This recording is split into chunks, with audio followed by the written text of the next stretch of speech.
Abraham was the progenitor of the people who become Jewish later. It wasn't Israel. Israel came much later. Okay, so I mean to say to lock them in into the modern state of Israel, does the country disappeared 1,000 years, 1,500, 2,000 years? Poof, it reappears, and now that's the same Israel. That's But full of crap. some would argue, was it really there in the first place? Well, I believe it was there. I mean, I think every society will embellish upon their importance and everything else. And I mean, but one thing I do have to give the people who recorded the Bible, the people, the events in the Bible, they actually got warts and all. They covered all warts and all, and that didn't happen in most of the countries of the people around them. When their leaders screwed up, you didn't hear about it. When the leaders of the Israel screwed up, they did. But again, Israel came much later after the time of Abraham.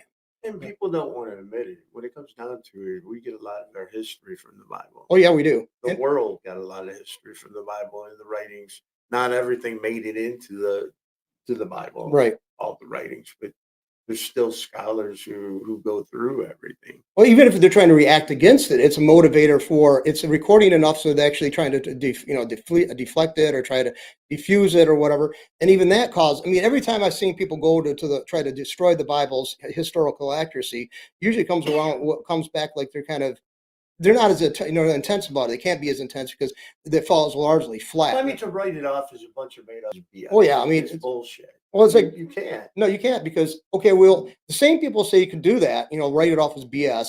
We'll also look at the other historical writers, Herodotus and all these other, all the historians and stuff like that, and take them. And actually, there's more existent works, from the New Testament, copies of the New Testament, or what we call the New There's Testament. even writings of writings of writings, Right, that has reference about the Bible, right, from people.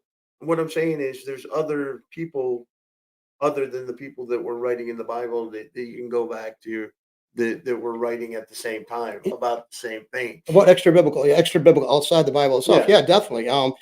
There's a lot Tacitus. I mean, Tacitus was not a fan of the Christian movement. Neither were a lot of the historians, basically, especially the Romans and the Greeks, like all those people. They were weird. Their upstarts were causing problems in our empire, especially the Romans, because that's when the time of Christ's teachings came about. Being pushed out to the world.